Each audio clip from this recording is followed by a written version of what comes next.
Hey guys, Sublord here, back again with another action figure review. Today I'll be taking a look at the Figura Obscura Sun Wukong, the Monkey King. You look like a friggin' monkey! Shout out to Pablo Francisco, one of my absolute all-time favorite stand-up comedians. Of course, brought to us by the fine folks over at Horsemen Studios. When this guy went up around Mother's Day, I was like, huh? A little bit more obscure than I was expecting, but the line is called Figura Obscura, so if they didn't go obscure, then they'd have to call it something else. Figura not so obscura. Ha ha ha ha. I'm not Pablo Francisco, but I do think I'm funny. That said, why don't we cut right to the chase and get into the meat and taters of this review, because I don't know jack diddly or squat about good old Monkey King here, other than, funny enough, not long after I got this figure, he showed up in Raid Shadow Legends, which is a crappy mobile game that I unfortunately forced myself to suffer through, because I've just wasted so much time. It would be a waste if I just quit at this point. Why you should never play mobile games, kids, especially if they appear on YouTube ads. So, in the way of Sun Wukong's accessories, he does come with an alternate head with big old honking feather thingies sticking off it. I mean, holy bejesus. I will say, run these suckers under some cold water. If you get one of these, that is. This is kind of old at this point. I mean, we're less than a week from Thanksgiving. The year is almost over, and I still have lots of crap to review. So, you know, stuff I don't even have in hand yet. I mean, gee whiz. But run these guys under cold water, back to the figure at hand, and heat the head up, the little crest here, before you plug them in. It'll make your life a whole lot easier, and you won't have to worry about breaking anything. That said, it should be worth noting the head sculpts on this guy do have swappable face plates, so you can pop them right off. And the way this works, you can bring in one of the alternate faces, like this one here. Pop it in, and there you go. Now he's not so mad. That said, where's the fun in that? I like the screamy head. Screamy head is the way to go with Sun Wukong here. He looks awesome that way. Look at that. That's fierce. Getting back to those alternate faces. He does come with two of them. One of them fits better with the head he's got on. One of them fits better with the head I just showed you. That's all fine and dandy. He's got his little John B. the Genie walking on air shoes. Believe it or not, I'm walking on air. Walking right into a copyright strike with that one. That said, he also comes with two extra pairs of hands. He's got a pair of open hands with this kind of hinge in it. That's cool. And then he's got a pair of grip hands with the in and out hinge, and the pair of grip hands on him have the up and down hinges. You're freaking welcome. I'm taking full credit for that, even though I'm sure somebody with way more subscribers is the one that Four Horsemen actually watched. I mentioned that. It said he does have two scrolls, which, truth be told, mine, I got gypped. I didn't have one of these. I want to say it was this one here that I did not have, but thankfully good old customer service came through with that without a problem. Actually, I just sent them a picture of the empty slot in the box, and I was like, hey, I got stiffed, I need that scroll, and they sent them to me, so that was nice of them. Sometimes can be easier to get stuff out of them than others. We also got Ambrosia here, which I thought was going to look more like a bottle, but it really doesn't. And we got a peach, because, you know, in the story Journey to the West, Sun Wukong here moves to the country to eat a lot of peaches. And in this one specific garden, there are millions of peaches peaches for me. Me is in the Monkey King, because he eats them all. He doesn't get fat, but he gets immortal and OP as all get out, and you literally cannot kill his R's. He is probably one of the most powerful fictional characters of all time. It's ridiculous. And then we also have his Iron Rod, which weighs like 1,000 tons, so I guess I'm worthy. I'm kidding, it's freaking plastic. And I will say, the ends do rotate on here, and you can pop them off if you're careful. But I will say, be careful with that, because you could snap those little pegs off. But you can pop the ends off. They are rubbery well, they're supposed to be rubbery plastic. If it's, 95 degrees where you're at, they'll probably be all but the staff itself is hard plastic, so it maintains its shape quite nicely. But that is your layout as far as actual accessories for the Monkey King go. Moving him out of the way, because this is a Figura Obscura release. He does have some fancy pants packaging we need to discuss. This right here was art by the man, the myth, the legend, Nate Barsh. I wish Nate Barsh did tattoos, because I would pay up for that. But you got a picture of Sun Wukong on the front there. Got some stuff on the back. You can open this sucker up. You get a little flip-out diorama here, which in true Figura Obscura Overlord Productions fashion, we're going to leave this backdrop up. It's a little thin, actually, so it might be a little tricky. Get it to actually line up with my camera here, but we're gonna try. Then we got the actual Figura Obscura box. In the back of the box, long story short, Sun Wukong, OPAF, meets a monk, and they have a journey to the west. So, and for those of you anime fans out there, Goku, Son Goku, is actually the Japanese name for the Monkey King, and of course the Monkey King was the inspiration for Dragon Ball Z, one of my good buddy Brian Starner's favorite animes of all time. I'm kidding, of course, he hates that crap. So, moving on from that, we have the Monkey King, and a very ornate figure, probably the most unique Figura Obscura figure we've gotten, other than the Mask of the Red Death, because the Mask of the Red Death had a brand new buck. This guy has a lot of new parts, but has some reuse. The arms and the legs are the Elithia Wave kind of pants and shirt sleeves. So he's got that going on. The torso is the same as that Elithia Wave torso with the removable chest plate. And then, of course, the crotch is the same. That's just universal across the board. Probably the ankle joints and some of the joints. The neck joint, most likely the same. He's got this neckerchief here. That's new. This necklace thing is new. I think he's got like two neck things going. He's got like a collar piece and the necklace there. The chest plate's new.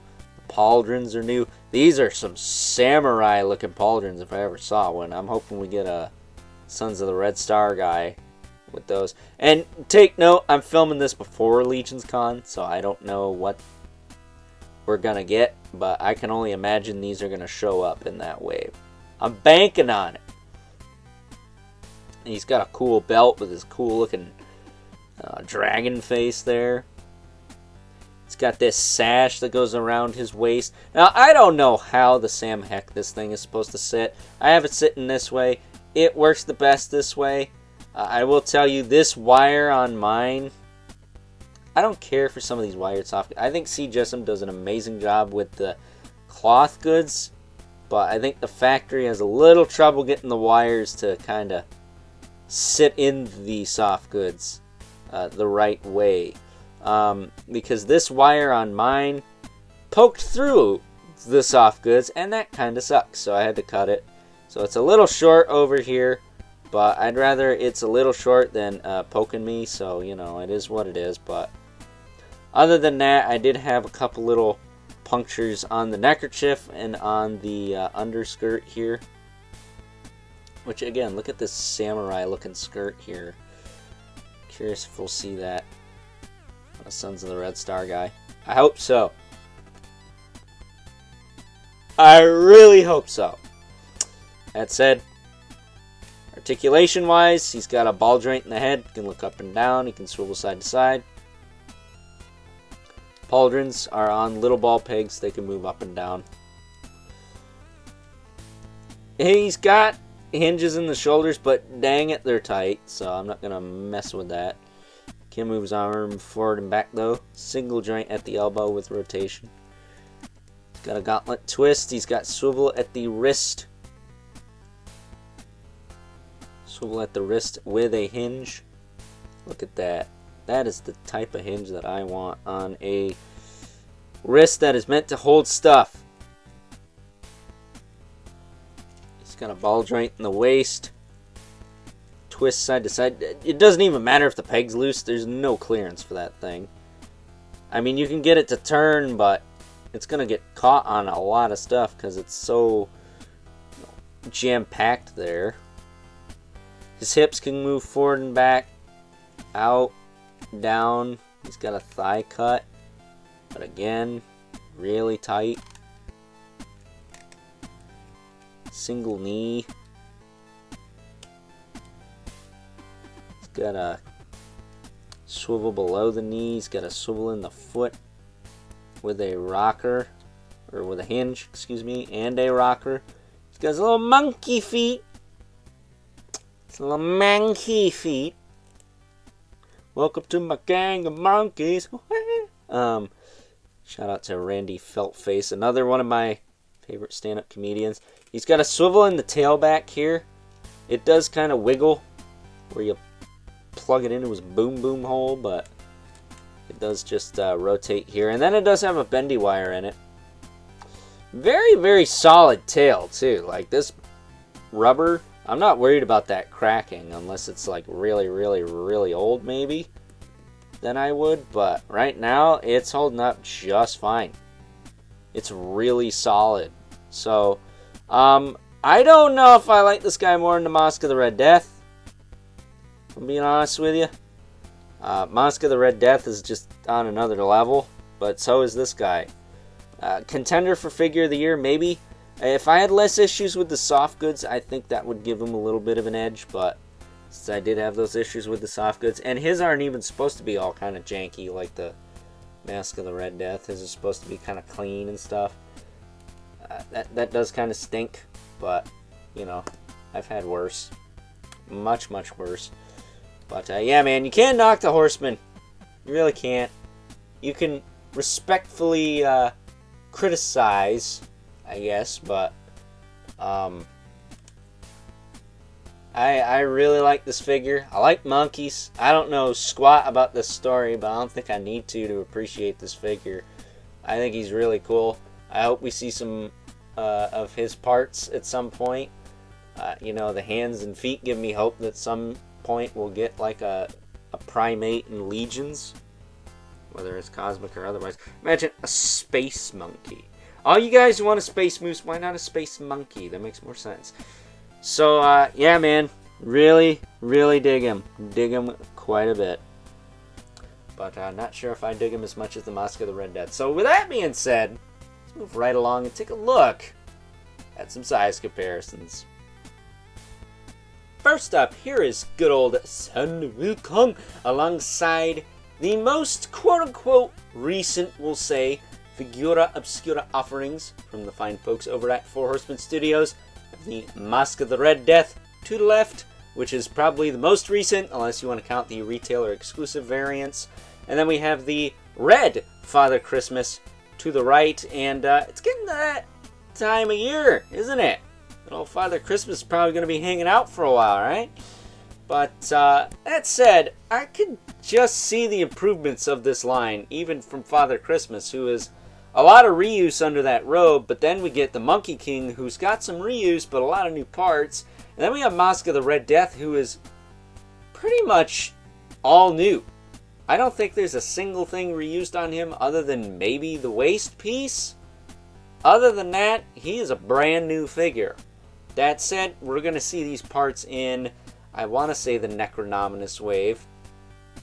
I want to say, but I can't confirm that because I don't have those figures. Because, well, no one does. They're over in the factory being worked on by fine folks over at the Four Horsemen Studios factory. You know? You gotta be patient with these guys. It sucks. I know. I want those figures really bad.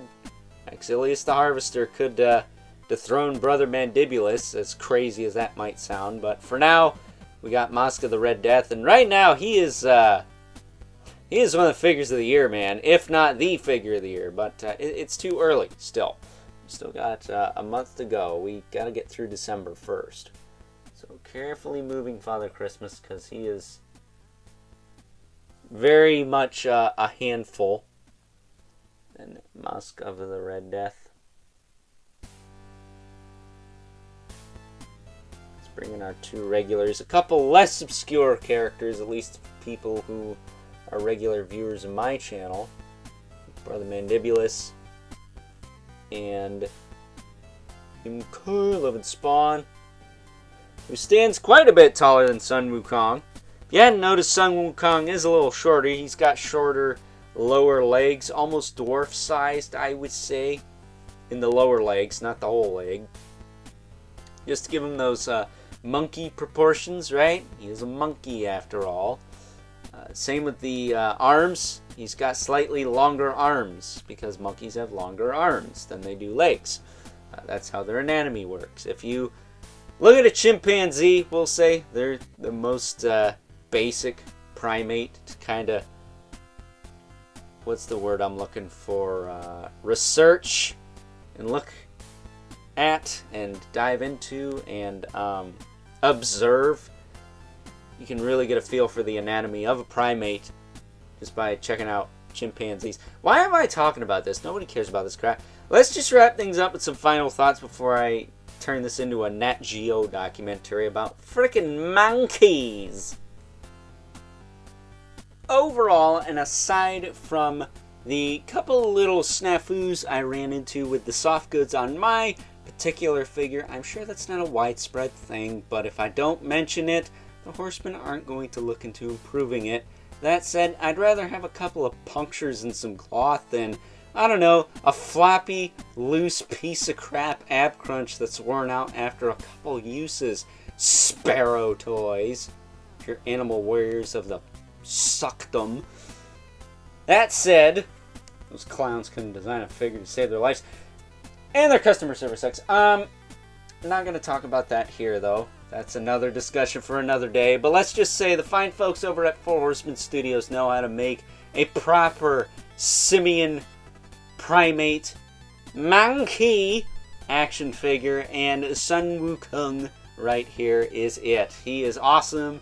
He is a glimpse into what the future of the Figura Obscura line is going to look like. And I'm very curious what the December offering will say. Is going to be from Figura Obscura. Is it going to be a Christmas character? Personally, I wouldn't mind a really cool looking Jack Frost. See what I did there? Not a stand-up comedian, but I think I'm pretty clever, if I do say so myself. So, with that being said, I think this guy's worth it. I think he's awesome. He's a little monkey dude. I don't know. I don't really care about the story to the point where that's why I bought this. I bought it because it looked awesome, and it made me more interested in the story, and I did look it up. You know, I did my research. I looked into it, as well as monkey anatomy, apparently. I'm not sure where that came from. And I gotta tell you, the story's quite fascinating. I like it quite a bit. Supposedly, there's a lot of media out there for this character now. He's starting to blow up like Krampus here in the States, so hopefully, you know, one of these days he'll be at the height of Krampus popularity. But until then, Krampus is still... That's something right there. That is a thing. That exists. That is both quite cool and terrifying. That said, Headless Horseman probably still my favorite figure Obscura, because I'm a freaking simp. But at least I'm not a Sparrow Toys Cuck. So with that being said, until next time, I'll catch you guys later.